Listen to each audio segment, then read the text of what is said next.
Última chamada, Aloysio. Última chamada. É o Gabriel que vai representar. Ele foi se cagar.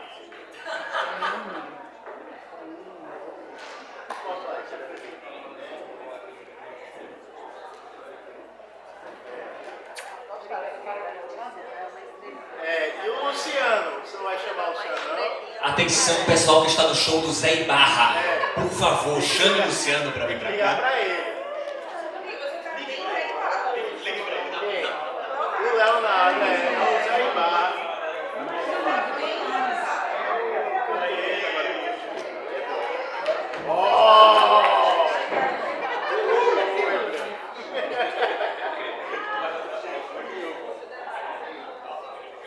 Olá pessoal, boa noite. Vamos dar início a mais um debate da Mostra Sururu, esse sendo o último debate da Mostra Competitiva de curtas-metragem, com a sessão Rede Nágua.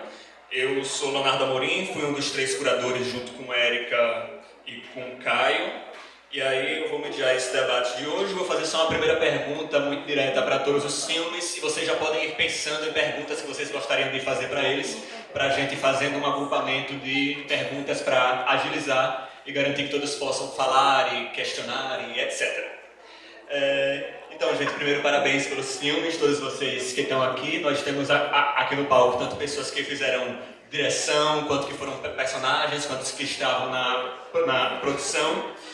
E a pergunta que eu gostaria de fazer para todos vocês é que essa é uma sessão que tem um interesse por buscas de lançar redes, né, em águas tanto físicas quanto metafóricas, que vão do interior do estado até o litoral, de fora para dentro e de dentro para fora também, que tentam capturar algo, de certa forma. Então eu gostaria que vocês falassem o que vocês sentiram que enquanto vocês estavam produzindo esses filmes de maneira coletiva e se juntando com outras pessoas, vocês sentiram que estavam tentando capturar, né?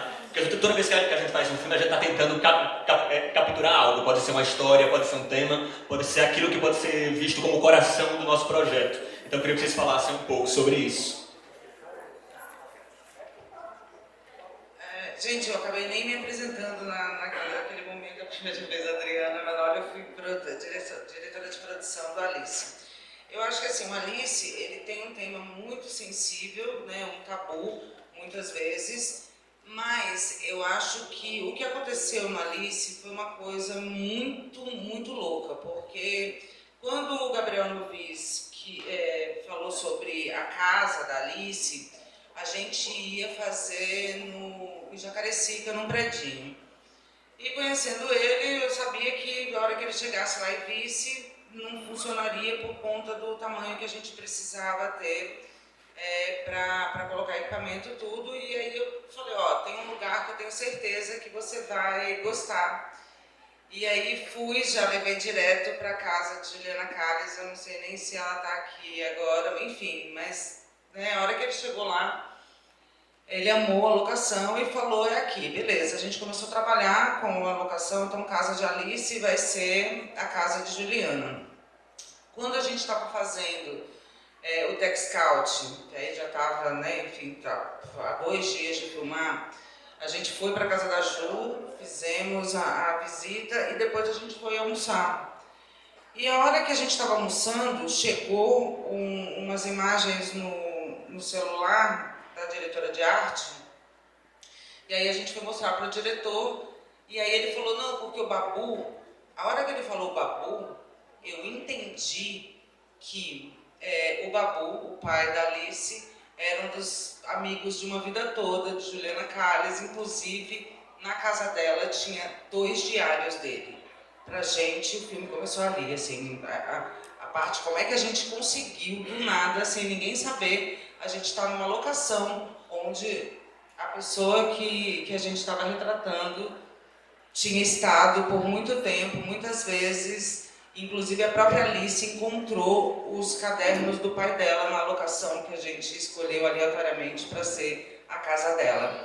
Então, eu acho que assim, naquele momento, a gente fala disso até hoje, a gente se arrepia, porque foi uma coisa que ninguém esperou, e a energia que pairava era a energia dele lá.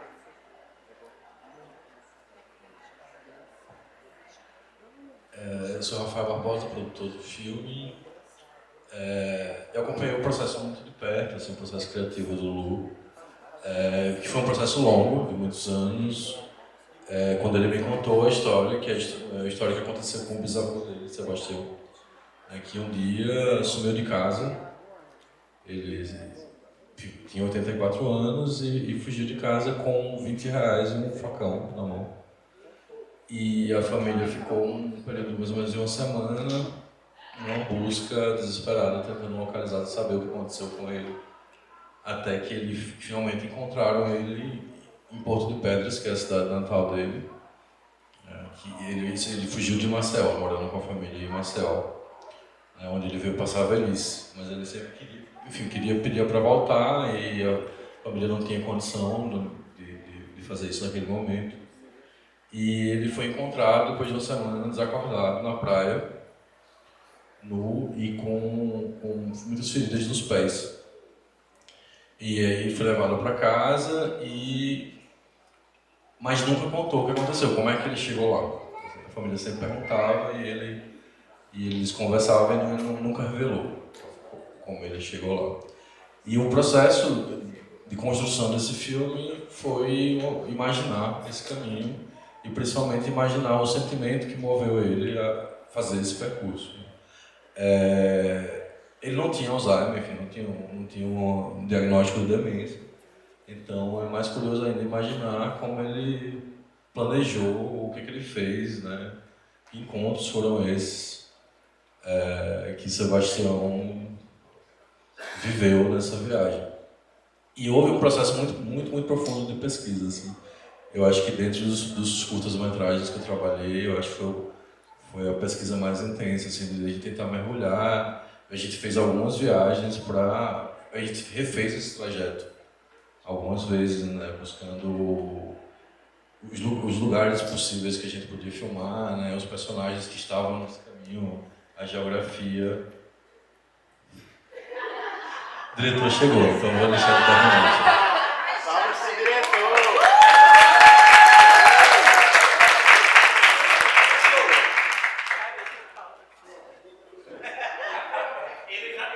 Expulsou a produção, hein?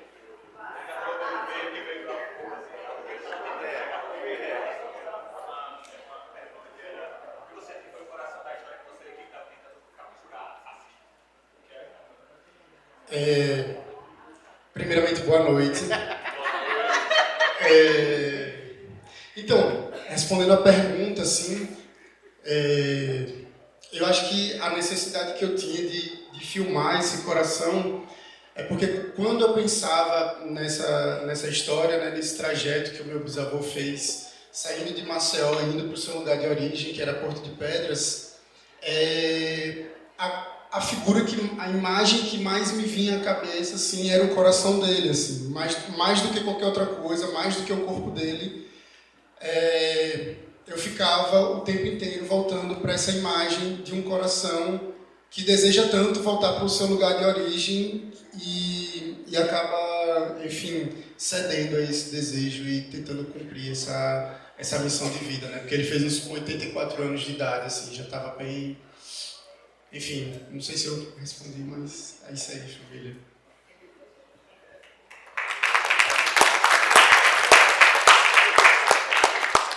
Então, boa noite, agora eu tô mais calma. Então, a minha história com esse filme foi bem assim... eu entrei numa oficina, até do Léo, foi na Mostra Desejo, foi com o Felipe, na verdade. E chegou nessa oficina, ele disse... Em determinado momento da oficina, ele disse, cara, trouxeram a foto? Aí, nesse momento, ele disse, que foto? Eu disse, que foto? Ele, a foto que mandamos pelo e-mail e tal. Ele disse, nossa, eu não vi e-mail, eu sou péssima com e-mail, todo mundo sabe. Aí, por acaso, eu estava com essa foto, num caderninho que eu trouxe. E essa foto significa muito para mim, porque ela... diz respeito a uma parte da minha vida que, assim, eu nunca entendia, eu não compreendia o porquê eu não podia fazer as coisas. E eu queria ser normal, eu queria fazer como todo mundo faz as coisas, como os meninos fazem, porque eles tinham mais liberdade, né, antigamente. E aí eu quis expor esse lado meu. Eu sei que, olhando a foto, eu fui caminhando para esse lado que até eu não sabia que precisava explorar. Então foi muito importante. Depois a gente foi isso daí, esse projeto ficou parado, assim, né? Eu só fiz um texto, esse roteiro, e depois eu trabalhei melhor na outra oficina com o pessoal da Aguda, que daí a gente produziu o filme mesmo. E foi, assim, um sonho realizado. Obrigada.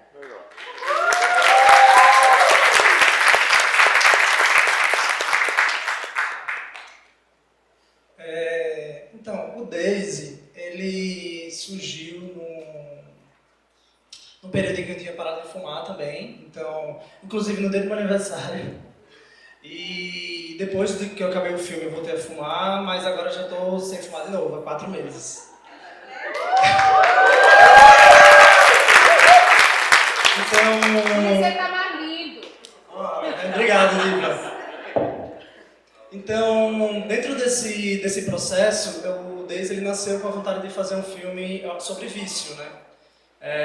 Eu queria fazer um filme sobre vício, sobre os ciclos, exatamente esses ciclos, né, do vício, né, de parar e voltar. E o resto do processo de construção do roteiro e de concepção do filme girou em torno disso, né? Inclusive,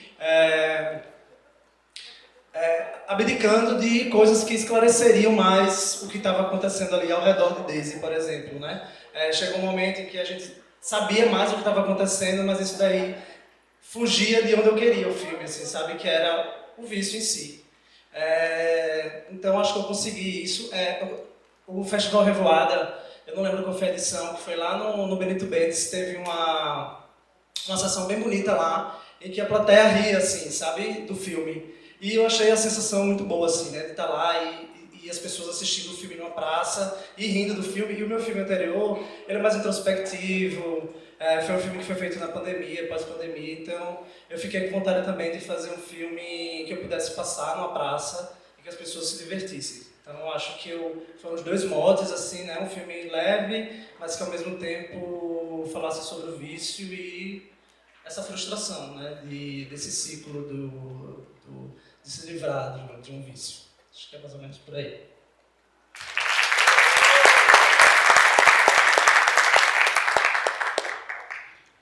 Pessoal, boa noite de novo a todas, a todos e a todes. É Daniel aqui do Filme Guia. Pessoal, o que nos impactou enquanto família, contar a nossa história, foi que apareceu uma galera aí de Anapiraca e bateu na minha porta pedindo ajuda para uma pesquisa. Mal eu sabia que essa pesquisa iria voltar com a gente sendo personagem, né? Pediu ajuda para que nós pesquisássemos uma pessoa com deficiência. Início era que ia ser uma mulher, né? Uma ficção escrita, né, pelo Rafael Barbosa, aqui, o camarada Rafael.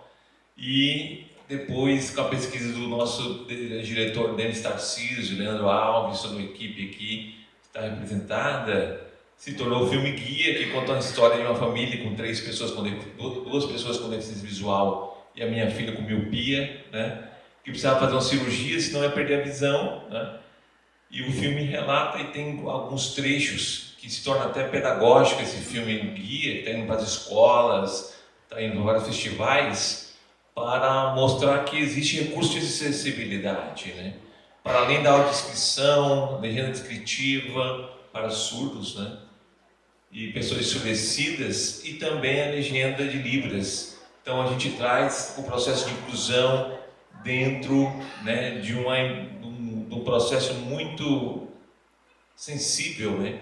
Não adianta ter acessibilidade sem sensibilidade. E o guia vem trazer esse aspecto de dizer que mesmo no escuro é possível ver a luz, é possível ver com a luz do coração. É possível que uma família que tem uma criança naquela época de 6 para 7 anos, precisando de uma cirurgia, pudesse cuidar, né, 2 pais que não enxergam de uma criança que, em tese, nós não vamos criar a criança com nossos olhos, mas sim com um olhar mais sensível dos outros 4 sentidos que nós temos. E a equipe foi fantástica, né? A equipe se formou com a gente e eles foram aprendendo conosco a formar essa questão de acessibilidade. E hoje vemos a necessidade, né, de estar aqui no primeiro festival, o segundo, né, o de Arapiraca, nós tivemos também, para falar o quanto é importante, né, termos o filme com o modelo universal de acessibilidade. Eu acho que traz uma reflexão para o nosso cinema alagoano, nacional, que a gente não precisa, né, de olhos para enxergar, né? Nós precisamos de um coração para servir, e os 10% obrigatórios, sim, ainda é pouco para acessibilizar o nosso audiovisual do nosso Brasil.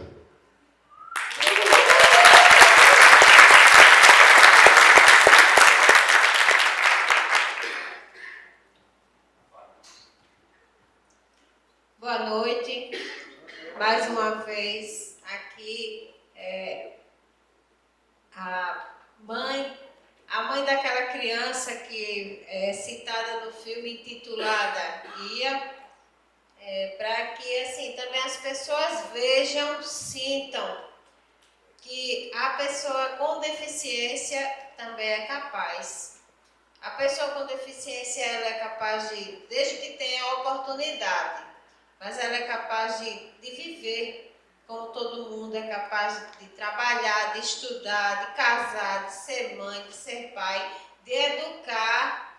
E assim, à medida que se educa, faz como nós com a nossa filha. Ela realmente, por enquanto, está sendo a nossa guia, porque assim, para onde a gente vai e ela nos guia muito bem. E isso é um espelho para todo mundo, a contar daquele curta que todo mundo viu e que é uma assim, pura verdade, nada fictício. Então isso me deixa muito feliz e acho que a produção escolheu muito bem essa história para relatar como realidade, como prova viva de que as coisas acontecem e de que a gente tem que fazer realmente acontecer. E é isso.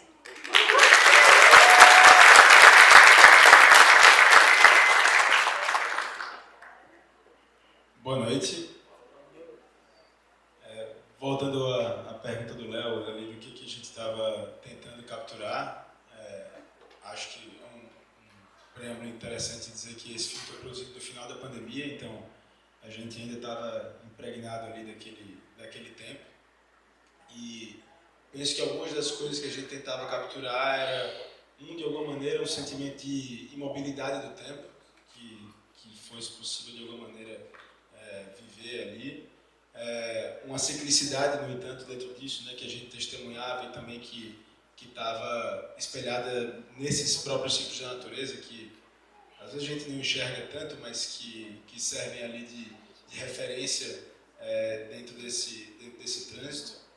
Tinha algo de tentar reinterpretar os símbolos que a gente via na paisagem e atribuir a eles uma história que não necessariamente era a história, obviamente, que eles tinham tido até chegar ali, mas preencher eles com outros significados. E acho que especificamente com alguma jornada de busca, que acho que esse é o espaço que tem para que cada um coloque a sua própria, mas que penso que é o que orienta principalmente a jornada do personagem central do filme. Então eu diria que se a gente jogou alguma rede no mar, foi pensando talvez em capturar esses elementos.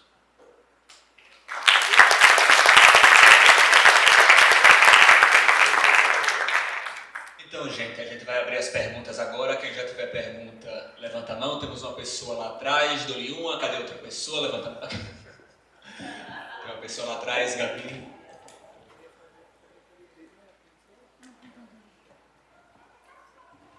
Oi, gente, boa noite. Eu sou a Gabi, eu tô na oficina de crítica da Sururu, com a galera aqui.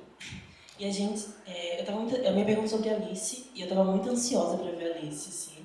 Tá tendo uma divulgação muito massa desse filme, então fazia alguns dias que eu tava querendo vê-lo.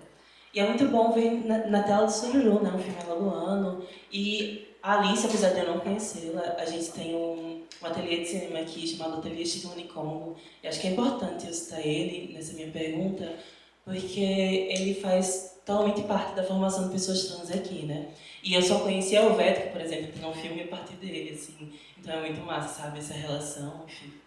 A minha pergunta, direcionada a você, claro, eu queria saber da produção, da construção do filme, assim, né? Eu acredito que você possa responder, se não puder, pode falar, mas eu queria saber se o quanto a Alice estava presente na produção, quanto outras pessoas trans estavam presentes, se teve consultoria, se teve alguma participação nesse sentido. E é isso. Obrigada, gente.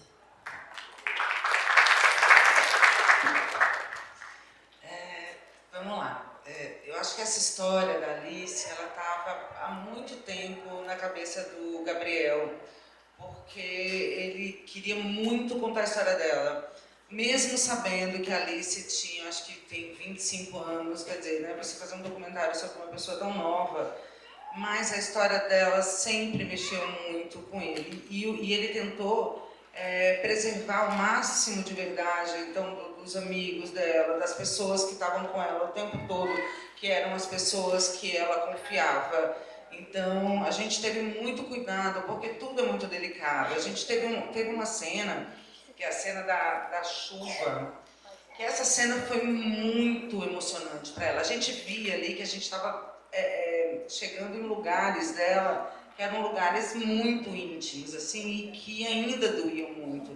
Então, eu acho que falar sobre isso, assim, essa parte dela ali, de lembrando, porque a gente estava, por exemplo,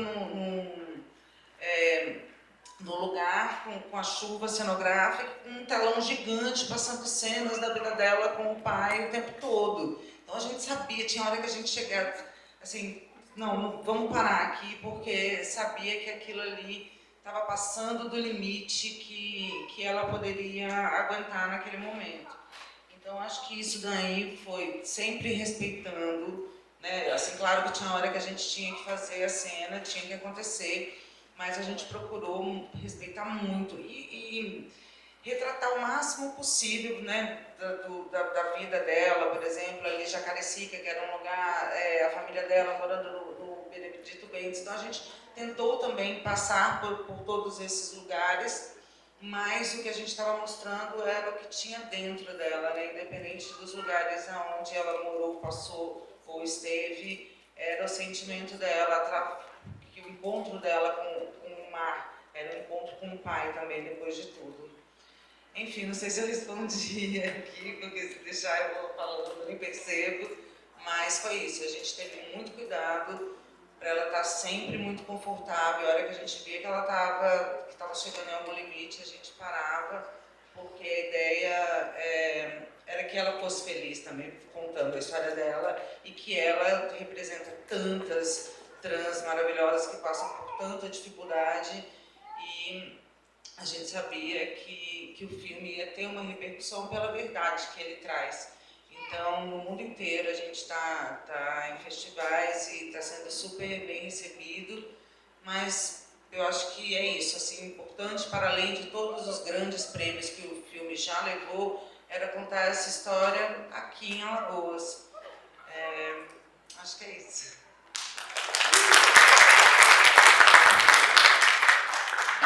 Alguém mais tem mais alguma pergunta, gente? Deixa eu ver, aqui na frente tem uma. Se alguém tiver mais alguma, pode levantar a mão também, que a gente pode fazer um agrupamento de várias perguntas para ver um combo assim. Se alguém tiver uma pergunta específica para algum filme também, é uma coisa que tem super funcionado nesses últimos dias. Boa noite, eu sou o Ricardo. Parabéns para todo mundo.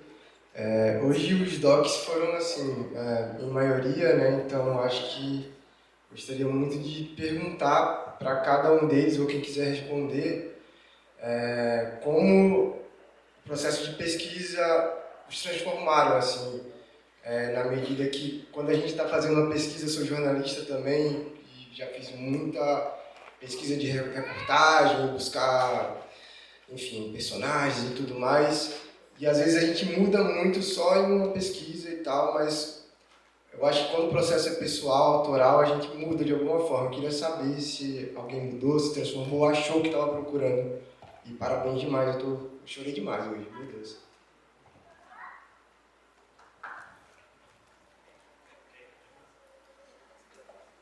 Sim, o meu processo de pesquisa, na verdade, foi mais das minhas memórias.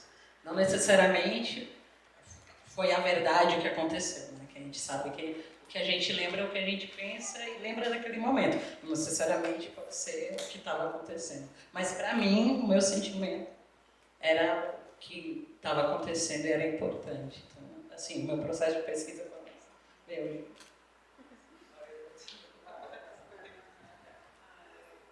Vamos lá, gente. São temas muito delicados. O Alice, ele trata de suicídio, ele trata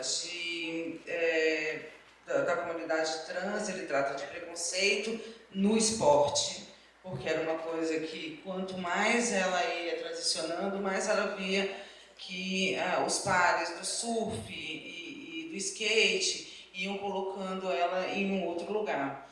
E para além de tudo, assim, no caso da Alice, que a gente está falando de uma história real, ela foi acordada por duas pessoas, ela estava com o pai dela em casa, e ela foi acordada por duas pessoas desconhecidas, dizendo que o pai dela tinha pulado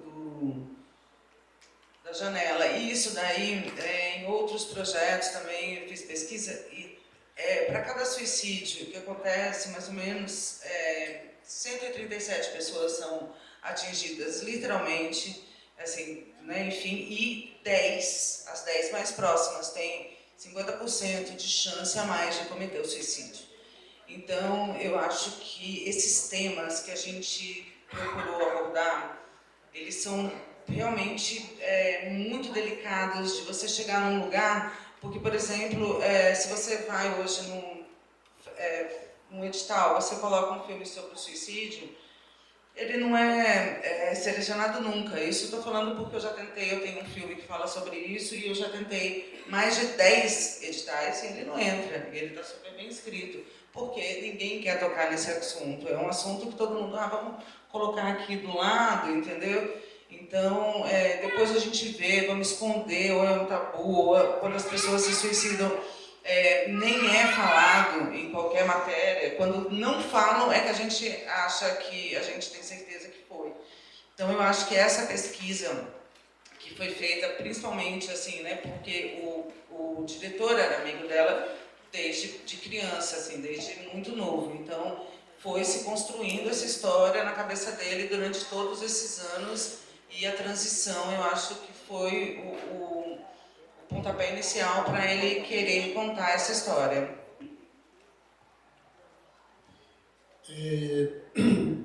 Eu acho que eu nem me apresentei, gente, desculpa. Eu sou o Luciano Pedro Júnior. Foi mal. Mas assim, falando sobre o processo de transformação durante a pesquisa que a gente fez nos nossos projetos, inicialmente o meu filme seria um doc num modelo mais clássico, assim, de ser filmado. E aí eu tinha feito uma espécie de filme pesquisa, onde eu fui até Porto de Pedras, assim, fazendo esse trajeto que o meu bisavô fez, e parando nesses lugares, encontrando as pessoas que possivelmente ele teria encontrado e vendo essas paisagens também. E aí, anos depois, quando eu parto para roteirizar o filme, como está no projeto que eu filmei, ele estava como doc ainda, mas aí no meio disso tudo, eu comecei a perceber que era um filme sobre uma lacuna, né, na história de uma família, assim. E aí, como é que você constrói essa memória se você não tem exatamente aquelas informações que você teria para fazer um doc de uma maneira dita mais clássica, assim, né? Então, a minha pesquisa aí foi alterando a minha percepção de que, tipo assim, o documentário não necessariamente ele vai ter um compromisso muito fiel com o que é o real, sabe? Tipo, até porque a realidade, para cada pessoa, ela vai ser diferente, porque cada pessoa tem uma percepção sobre uma mesma coisa, assim. Tipo, todo mundo aqui vai ter uma percepção muito única sobre cada filme que viu hoje. Mas eu acho que uma das coisas que mais me transformou, assim, durante o processo de feitura do filme, parece que quanto mais as pessoas vão envelhecendo, as pessoas da nossa família, mais a gente vai, tipo, de algum modo escanteando essas pessoas, assim, sabe? Então, Eu tinha esse desejo de algum modo, reverenciar isso que ele fez, assim, tipo, que para mim foi um ato absurdamente incrível. A pessoa com 84 anos, tendo o estado de saúde que ele tinha, sair de Maceió para ir para o lugar de origem dele, assim, porque ele tinha saudade das coisas que estavam dentro dele, sabe, de como aquele lugar mexia com o coração dele, com a cabeça dele.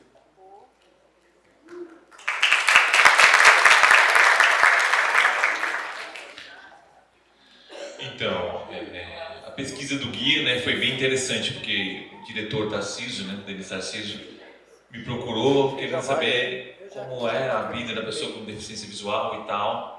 Daqui a pouco a gente se misturou aí num processo e tal, começamos a se conectar e a gente descobriu também que nosso diretor também tinha uma deficiência visual, um estrabismo, precisava fazer uma correção. E aí começamos a trocar ideias sobre oftalmologia, daqui a pouco o negócio já estava num nível realmente de assistir filme com audiodescrição juntos, andar de moto com ele junto e dizendo para onde eu estou passando. E as pessoas diziam, tu enxerga, né? Eu falei, não enxergo com os olhos, mas enxergo de outra forma, né? Tem outros sentidos. Então o guia ele vem trazer essa reflexão dentro da pesquisa de que as pessoas, ela pode ser o que ela quiser, né? Mas para além disso, dizer que a gente precisa ter um tempo de ouvir o outro, né? Ter um tempo de sentir o que o outro às vezes está sentindo. E muitas vezes não são com os olhos, né? Não são com o sentido, são realmente com o sentido realmente do dia a dia, na prática. E o nosso diretor que fez a pesquisa junto com a sua equipe, eles passaram um bom período conversando muito conosco. E depois, para se tornar um doc, foi até uma surpresa, que achávamos que a gente ia ser mais realmente consultor do que eles iam produzir, do que realmente ser os personagens, né, desse documentário que é o Guia. E nesse sentido a gente aprendeu muito, né, sobre como é produzido o cinema e a capacidade hoje pulsante do nosso cinema em Alagoas, em Arapiraca, a galera entregando material, né, e sendo premiado aí. Eu acho que é uma satisfação em dizer que realmente o limite não existe, o limite, quem diz, não somos nós. Nós temos que buscar esse limite. E hoje o cinema alagoano, o cinema arapiraquense mostra para o que veio. Por isso, um dia muito simbólico, dia 13 hoje. 13 é o dia, né, da pessoa cega. E aqui nós estamos no festival, a mostra do 16º Festival do Cinema aqui, do Sururu, a Mostra Sururu, Festival Sururu. E é um orgulho estar representando essa galera do Nave, de Arapiraca, da produção.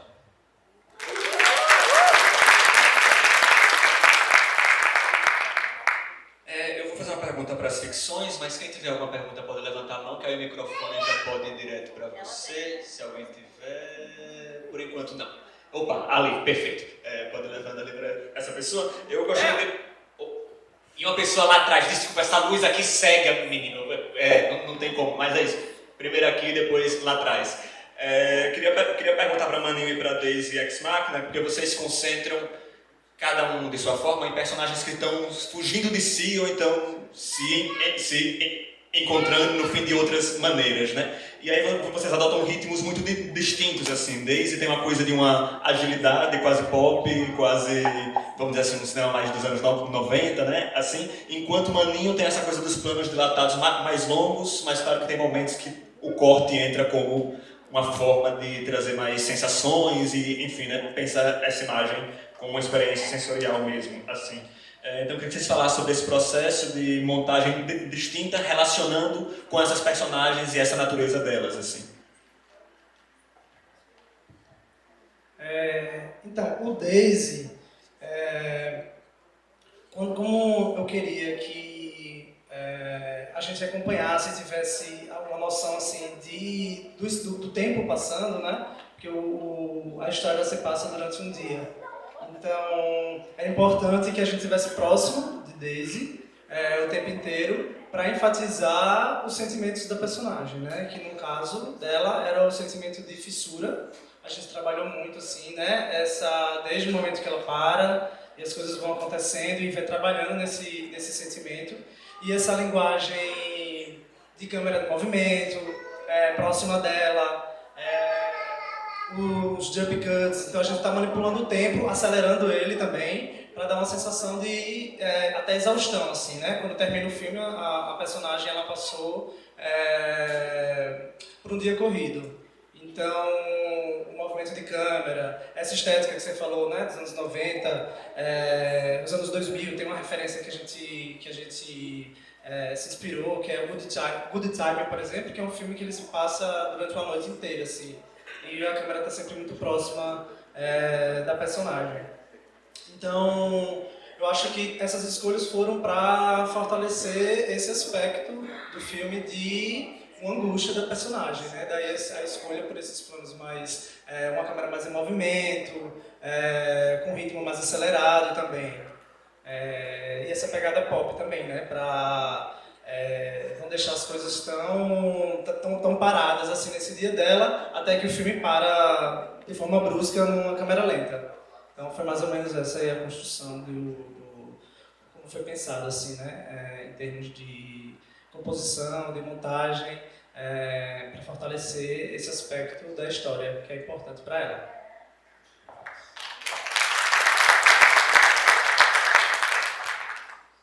Obrigado pela pergunta.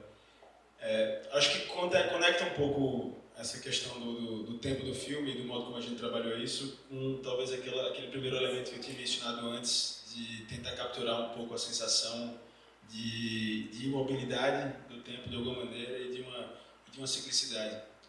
O que a gente buscou ali, através de paisagens muito abertas e através do modo como a gente narrou no filme do tempo, era talvez até de trazer a ideia de um tempo infinito, de que fosse impossível delimitar exatamente há quanto tempo aquela busca estava acontecendo, enquanto que a ideia era de fato de trazer uma percepção de repetição e tendo cuidado de não cair na armadilha de eventualmente ficar demais essa repetição. Então por isso inclusive o filme é curto de certa maneira.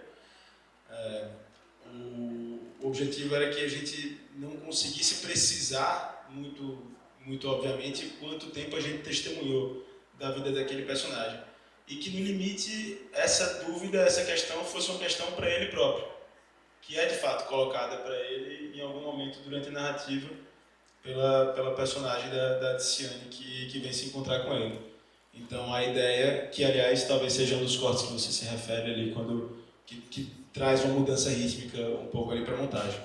Então ali naquele momento é como a gente talvez, ou que o personagem talvez, se dá conta também de que, assim como nós, ele não sabe há quanto tempo está ali naquela jornada.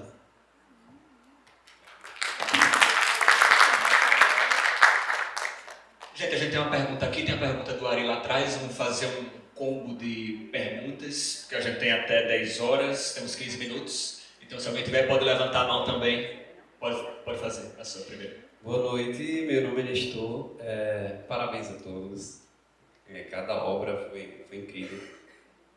São obras sensíveis que elas são de dentro para fora, elas tentam externalizar emoções e fazem isso efetivamente de uma forma muito bela, com êxito. Pela conversa que tivemos hoje, vocês esclareceram algumas questões, tanto de direção, de produção, pesquisa, que faz todo sentido.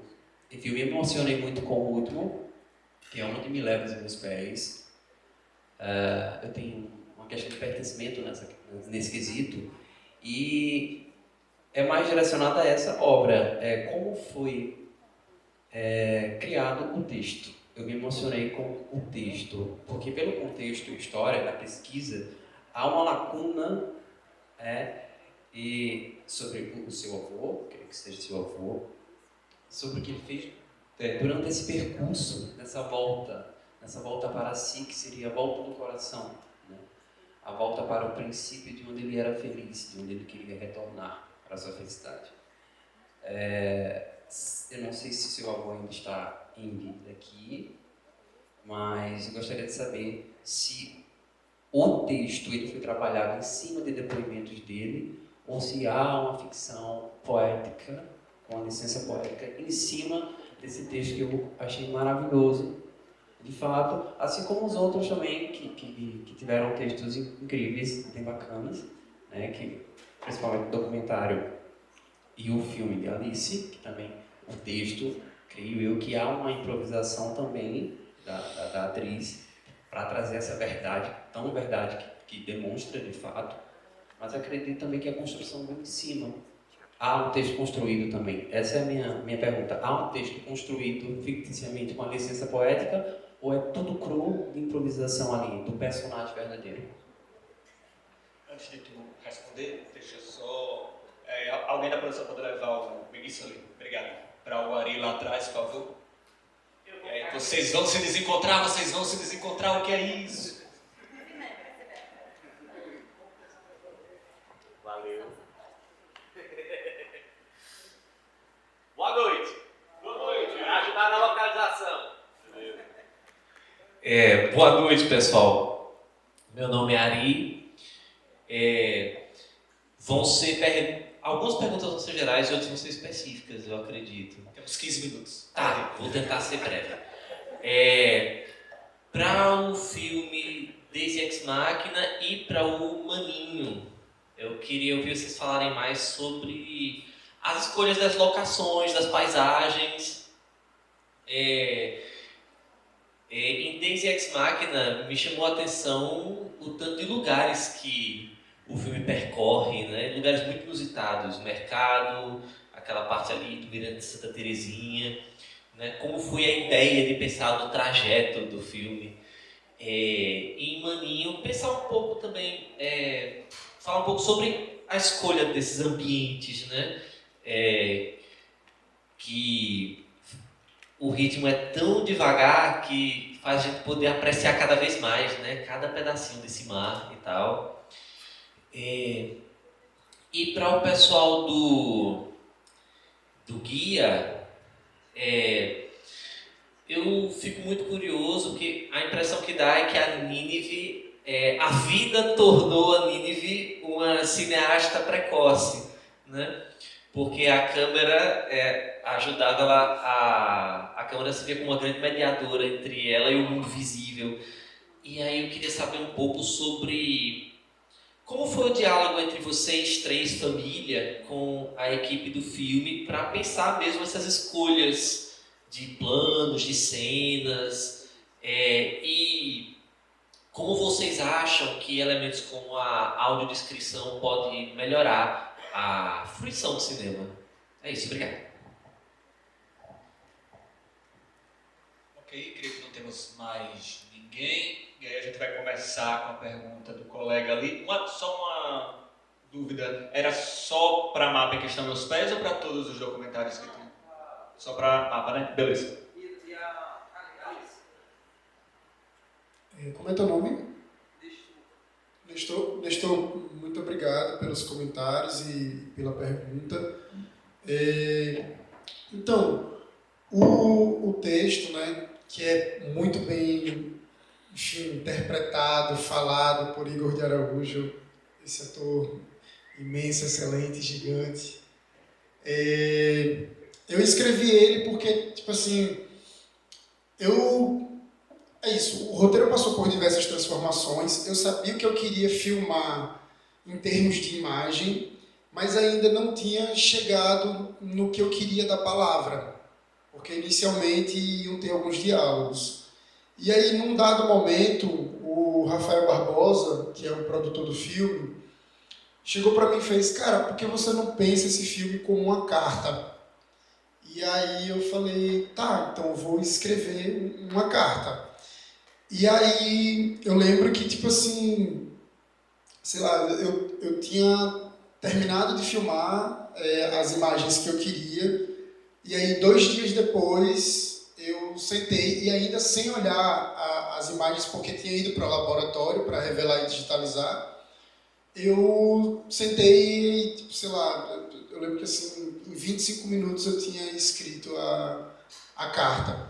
E aí eu exercitei a parte ficcional da coisa. Assim. Existem alguns elementos que realmente são reais. Por exemplo, o nome do meu bisavô realmente é Sebastião, ele realmente foi casado com a minha bisavó Edna e realmente teve muitos filhos. E saiu de Pôr de Pedras, morou em Maceió e estava voltando para lá. Mas todo o resto do texto é muito ficcional, assim, tipo, eu, enfim, ficava o tempo todo pensando o que era que o meu bisavô falaria ou que eu, sendo ele, teria falado, porque isso era tudo uma grande especulação, assim, sobre o que motivou ele a voltar, o que ele viu, como ele estava se sentindo.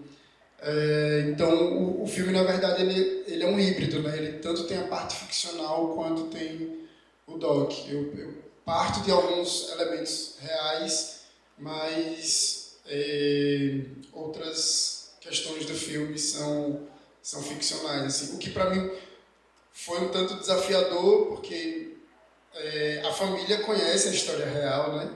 Então, assim, sei lá, teve um episódio que aconteceu, a Gazeta foi fazer uma matéria comigo, e aí falaram assim, porque o bisavô dele sumiu por 3 dias. Na mesma hora, minha tia me ligou.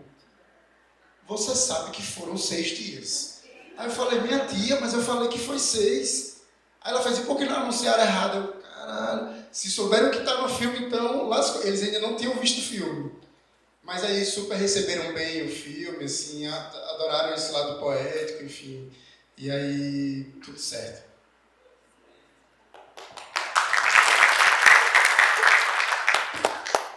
Vamos lá, eu enquanto diretora de produção, isso daí é uma coisa muito que é a direção que dá o tom, né? Mas o Gabriel Novis, ele tem um outro formato de trabalhar que acaba enlouquecendo um pouco a gente também, entendeu, né? Tá aí quem...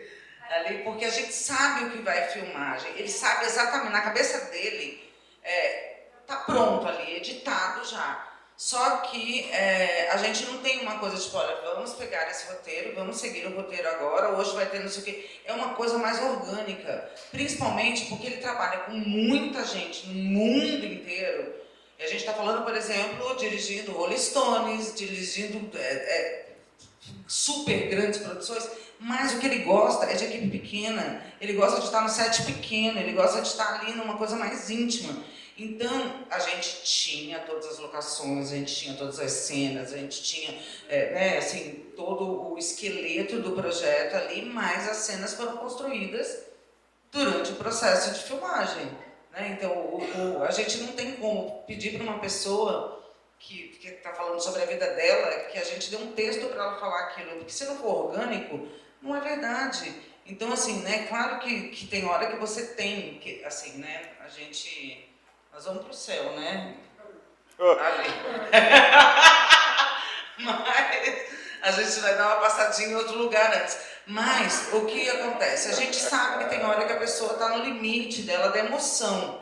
Então, isso daí é uma coisa que você tem que ter uma delicadeza ali para você não tornar aquele processo da pessoa um inferno. Porque, né, a gente está falando sobre vida, não é uma ficção que você fala agora, você vai fazer isso daqui, a gente vai fazer... Não. Então, inclusive, cena de festa, de amigos...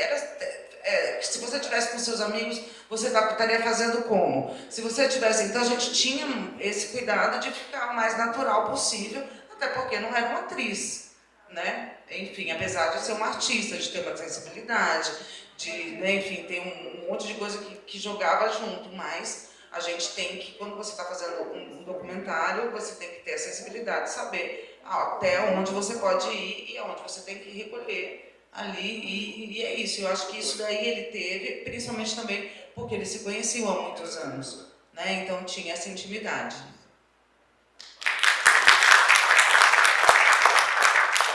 Vamos passar para as perguntas de Ari agora. Primeiro foi para as ficções de Daisy e Maninho sobre as locações e esse enriquecimento através das paisagens, né, para pensar os filmes de vocês. O mercado da produção, ele se encaixou perfeitamente, assim, né, para o que a gente queria na construção desse universo. Porque a gente está no universo do jogo do bicho, então o mercado é uma floresta, porque tem todos os bichos, se você imaginar lá, né? não só bichos vivos, mas estampas, bichos mortos, enfim. Então, eu acho que isso também fortaleceu a composição da trilha também, pelo Léo e pelo Braga Zion. Também a gente seguiu essa linha. Então, o lugar onde o centro começou com uma amiga nossa, a Daisy, que tem um bar lá no mercado. Então, a partir daquele bar da Daisy, onde a gente filmou, eu fui inserindo a Daisy nesse universo, né? Mas eu acho que foi por aí, para resumir mais, assim, eu acho que o mercado é o coração do filme, né? Onde ele acontece mesmo, e era muito importante para a composição da história, para o nosso universo, que ela tivesse essas possibilidades de cores, de bicho, para fortalecer a fantasia que a gente estava criando de que tem bicho em todo lugar, né? Então eles estão ali enfiados em todo lugar, né? No carro dela, na clínica, onde a gente pode colocar animal, a gente colocou a mamãe na direção de arte.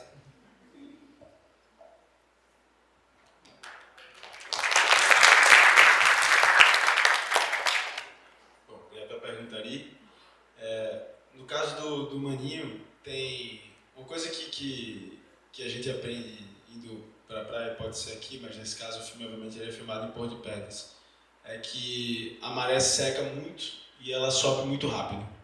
E se você não estiver atento, isso pode prejudicar. E tem lugares da praia em que você consegue avançar muito mais a pé, que são as croas que a gente encontra por aí. E lá, de fato, a gente conhecia uma específica que tem esse nome que é falado no filme de fato, que é a Croa do Tubarão. Esse nome é um nome pelo qual ela é conhecida em Porto de Pedras. E a ideia da Croa do Tubarão, sendo esse lugar onde você pode ir na maré muito seca, numa noite de lua cheia, numa noite de lua nova, e se estiver distraído, ser arrastado pela maré, era uma coisa que seduzia, era uma ideia que seduzia e que era anterior ao próprio conceito do filme. Talvez um desses elementos, desses símbolos que a gente tentou capturar e ressignificar de alguma maneira. Então a Croa estava lá. Também estavam lá as estacas, elas já são um elemento dado da paisagem. E também estavam lá aquelas pessoas que caminham pela areia, que caminham pela paisagem, fazendo outras coisas que não são as que o filme propunha, né? Mas esses elementos todos estavam ali colocados. Então, o epicentro fundamental, digamos assim, em termos de locação do filme inteiro, era essa Croa. O único lugar que não está ali ao redor e que a gente precisou fabricar e produzir de fato, que realmente era uma ideia do roteiro, mas que não existia no mundo, era a casa do Maninho. E essa a gente teve que percorrer a região ali para encontrar algum lugar que conseguisse traduzir a visão de uma casa que parecia estar abandonada e que, no entanto, poderia ser ao mesmo tempo esse local de trabalho desse personagem. Que uma coisa que conecta isso é que aquela imagem que fecha, no caso do filme, que é a imagem dos créditos, que mostra o personagem andando ali enfim, a imagem negativa, no caso, tem um destaque, o personagem andando, aquela imagem também foi produzida antes do início das filmagens. Aquilo ali também não é um ator, é uma pessoa que estava ali na praia naquele momento, e foi uma imagem que provocou a ideia também no filme, gravada ali nas proximidades da Croa do Tubarão também. Então, de certa maneira, a locação ela foi o gatilho que fez com que a gente inventasse uma história que se passava naquela locação.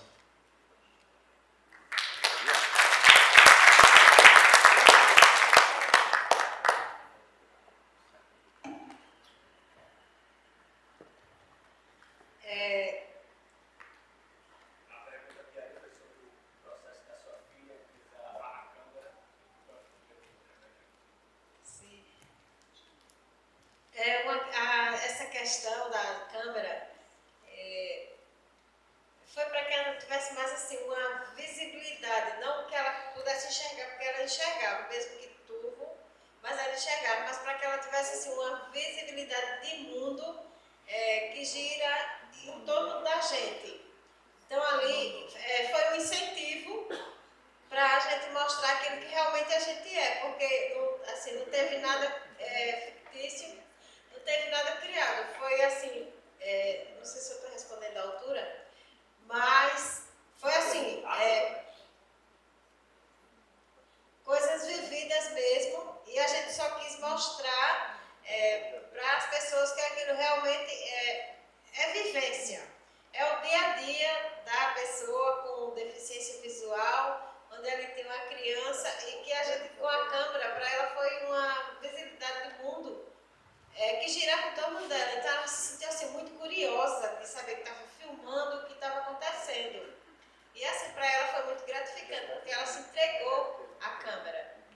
E no sentido, viu, Ari, respondendo mais para além um pouquinho, a câmera para Nínive, aquelas imagens foi eu que fiz anteriormente quando enxergava. Então eu fico cego em 2010, então a Nínive poderia ficar cega porque os cristalinos estavam opacos e praticamente soltos. E se caísse ela não enxergaria mais. Então ali foi um estímulo visual que a câmera fez com que a Nínive pudesse produzir aquelas imagens, ao mesmo tempo que trabalhando com a audiodescrição, que a Nínive também se tornou nossa audiodescritora, pode ver no filme, que é coisa natural, né? Ela fala e descreve por onde passa, no sentido de ver com palavras, de usar a audiodescrição como uma ferramenta de acessibilidade, né? Muito aguçada, e se caso ela perdesse a visão, Nínive teve a oportunidade de ver várias coisas, e a câmera aguçou isso, e a produção do guia entendeu o processo, que a questão da câmera tinha que estar na mão da Nínive, e não na minha mão, né, porque posteriormente eu não estava enxergando agora.